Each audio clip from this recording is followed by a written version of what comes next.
You have been watching these plants since April. You put them in the ground small and fragile. You watered them, fed them, watched them climb.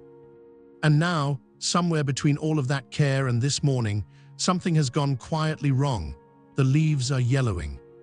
Not all of them, not yet, but enough that you notice, enough that you crouch down and look closer, enough that the season suddenly feels uncertain. Your first instinct is the same one most gardeners have: nitrogen, a disease, something missing, something spreading. So you do what most people do: you treat it. A fertilizer, a spray, water it again, because a struggling plant must need something. The leaves keep yellowing. Here is what almost nobody tells you. Yellow leaves are not one problem, they are a symptom, and that symptom can mean completely different things depending on one detail most gardeners walk straight past. Where on the plant the yellowing is appearing, and what pattern it follows. Get that right and the answer becomes almost obvious. Miss it, and you spend an entire summer treating the wrong thing entirely. Part 1. The plant is telling you something specific. Most people are not listening. A tomato plant does not yellow randomly when something goes wrong, whether it is too much water, too little nitrogen, or a fungal disease working its way up from the roots. The plant responds in a pattern. And that pattern is consistent enough that once you know how to read it, yellow leaves stop being a mystery and become a diagnosis. Here is the key. Nitrogen is what keeps a tomato plant green. It drives chlorophyll production, fuels growth, and keeps the leaves dark and dense. But nitrogen is also what scientists call a mobile nutrient, meaning when the plant runs short, it can pull nitrogen from older tissue and redirect it to newer, actively growing leaves. This matters because of where the yellowing appears. Nitrogen deficiency is the most common cause of tomato yellowing. And because nitrogen moves from old tissue to new, the deficiency always shows up in the oldest leaves first, at the bottom of the plant, and gradually works its way upward. So if your lower leaves are turning a uniform pale yellow and the new growth at the top still looks green and healthy, nitrogen is almost certainly your starting point. Not a disease, not a pest, a plant that is running out of fuel. The fix is straightforward. A balanced tomato fertilizer applied to the soil will show results in new growth within 10 to 14 days. The yellow leaves already affected will not recover. Remove them cleanly. Judge the plant by what grows next. But nitrogen is only one piece of this. Part 2, the same color, a completely different story. Here is where it gets interesting. Two plants, both with yellowing leaves, both at the bottom of the plant, both discovered on the same morning by the same confused gardener. One has nitrogen deficiency, one does not. And the difference between them is visible if you know what to look for. Crouch down, look at the yellowing leaf carefully, not at the color, at the pattern. Is the whole leaf fading, edge to edge, uniformly, from green to pale to yellow, or are the veins staying green while the tissue between them turns yellow? That second pattern has a name, interveinal chlorosis, and it points somewhere completely different. Magnesium sits at the center of every chlorophyll molecule in the plant. It is, quite literally, what makes green possible. When magnesium runs short, the leaf tissue starts losing its color, but the vascular cells that make up the veins hold onto their supply longer, which is why the veins stay green while everything around them quietly fades. Before reaching for any supplement, get a soil test first. The right response depends entirely on what your soil actually needs, and adding the wrong thing can block other nutrients from being absorbed, making the problem worse rather than better. And there is a third version of this pattern that almost no one catches in time because it appears in exactly the wrong place. Iron deficiency produces the same interveinal yellowing. Yellow tissue, green veins, almost identical to magnesium at first glance. But iron deficiency appears on the newest leaves at the very top of the plant, not the oldest ones at the bottom. Bottom leaves, yellow between green veins, magnesium.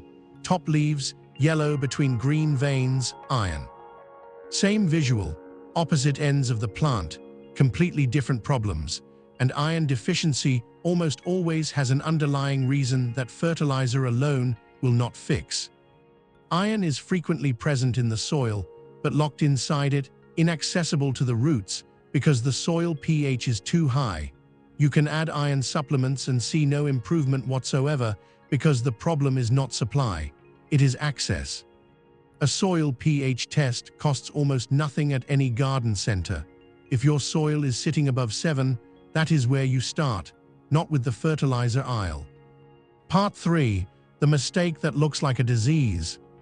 Here is where most gardeners lose an entire season. The plant is wilting slightly.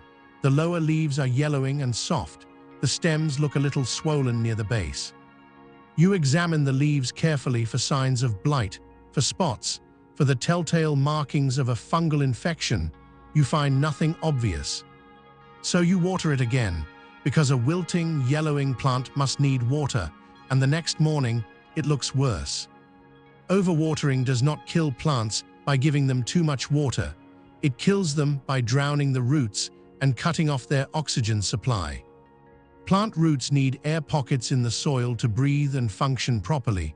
When soil is constantly saturated, those air pockets fill with water and the roots suffocate. Once the roots begin to suffocate, they stop absorbing water. They stop absorbing nutrients. The plant starts to decline, not because it lacks water, but because it can no longer use the water it has. The leaves turn pale yellow, often starting from the bottom and moving upward. Unlike the dry, brittle leaves of an underwatered plant, these leaves feel soft and damp to the touch. That softness is the tell. A nitrogen-deficient leaf is papery. A drought-stressed leaf is dry and slightly crisp at the edges. An overwatered leaf is soft, almost waterlogged, limp rather than firm between your fingers. And there is one more sign that confirms it. A soft, dark stem base combined with wet soil is overwatering with near certainty. Healthy roots appear white and firm. Overwatered roots turn brown, soft and mushy, and produce a distinct sour smell. If you press your finger into the soil and it is still damp several centimeters down, do not water. Wait, let the soil dry before you give the plant anything more. The tomato is not asking for more water, it is asking you to stop. Part 4. The one question that tells you almost everything. Before you reach for fertilizer, before you reach for a spray, before you do anything, go to the plant and ask yourself one question. Where is the yellowing? Bottom leaves, uniform yellow, nitrogen.